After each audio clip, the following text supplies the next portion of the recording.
goes down to the backfield. Tyler Batty. Driven back, didn't get it. Dropped in the backfield.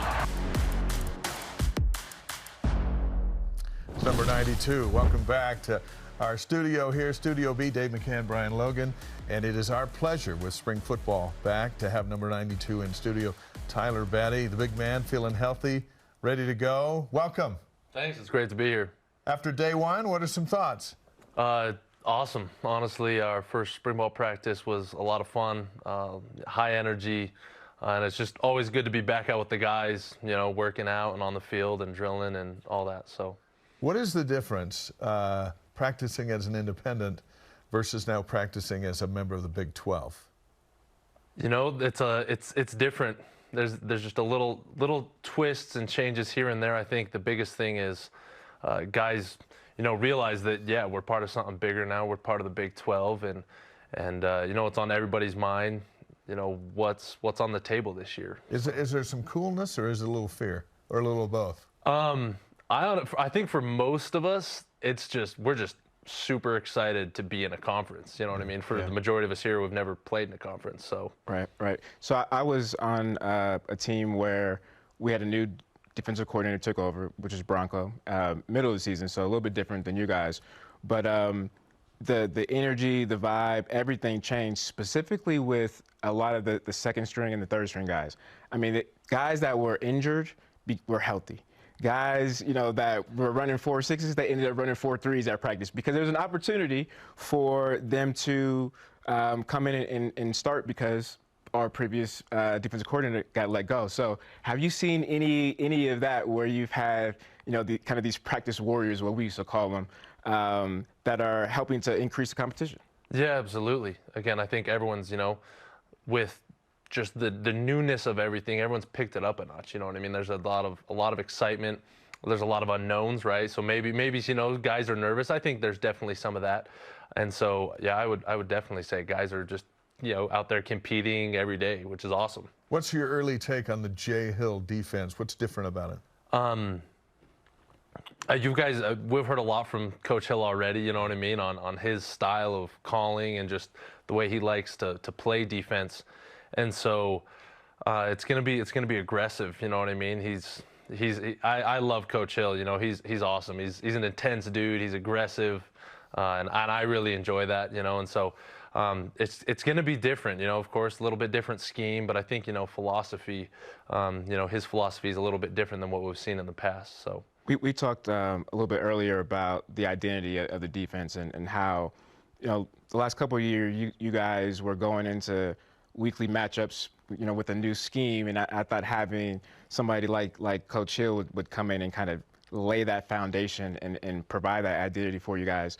Has he talked about that identity and what he wants you guys to be, or even, you know, for you guys in your group, what do you guys want to be known as going into the Big 12? Yeah, absolutely. Coach Hill has, you know, he has sat down with us, and, you know, he just said, hey, we're going to be, you know, fundamentally and assignment sound players, right? As a defense, we're going to be extremely sound, and like I said, you know, aggressive. Yeah.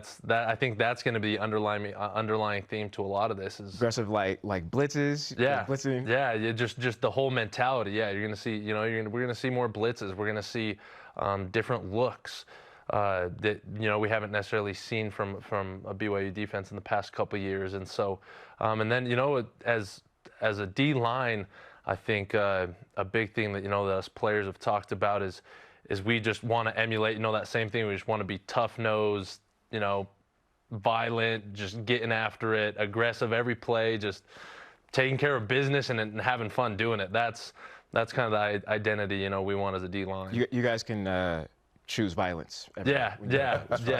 We luckily for us, we can solve our problems with violence. Yeah. Tyler Batty's here with us on BYU Sports Nation.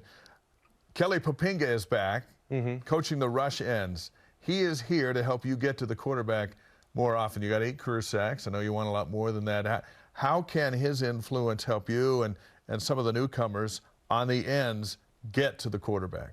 Yeah, absolutely. Again, part of that is, you know, the change in philosophy of how we approach rushing the passer.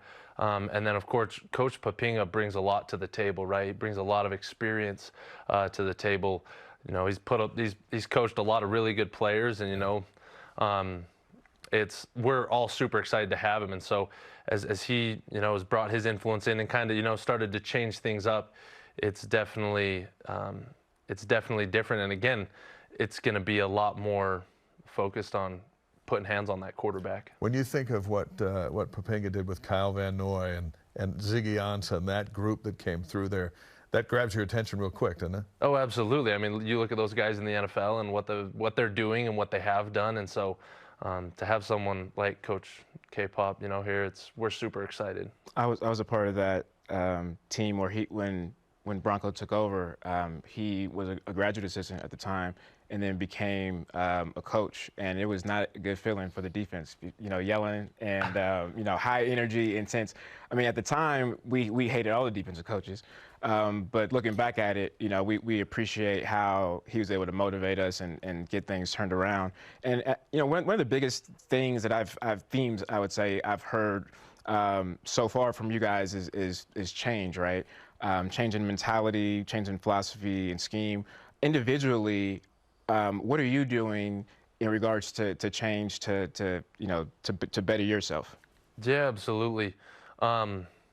As you know, there's a lot of things that go into the game of football, right? So mentally, physically, you know, I think the biggest things that I'm really looking to change this offseason, right, is just one, being healthy, staying healthy, getting bigger, faster, stronger.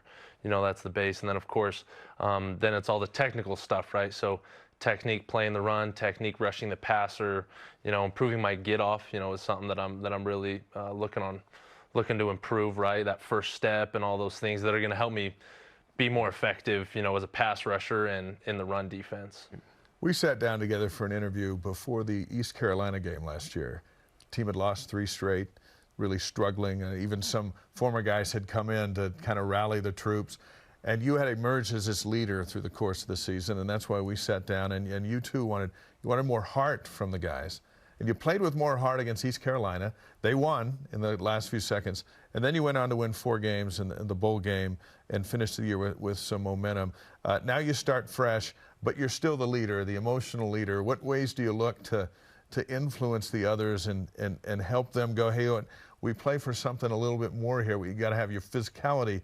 You got to have your heart in it. Yeah, absolutely. You know, I would just say we have a really good group of guys right on the team, and they're the hardest workers you're going to find. You know, they really are.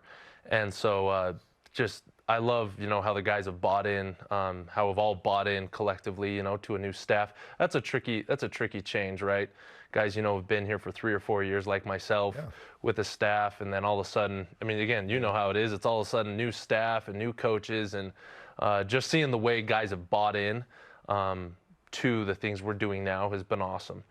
Because, you know, when the season rolls around, that's what we're going to need. Is we're going to need that buy-in, we're going to need that effort, and like you said, that heart. You know, when we get into some tough games this fall, which we definitely will. Yeah. You know how we bought in? Sprints.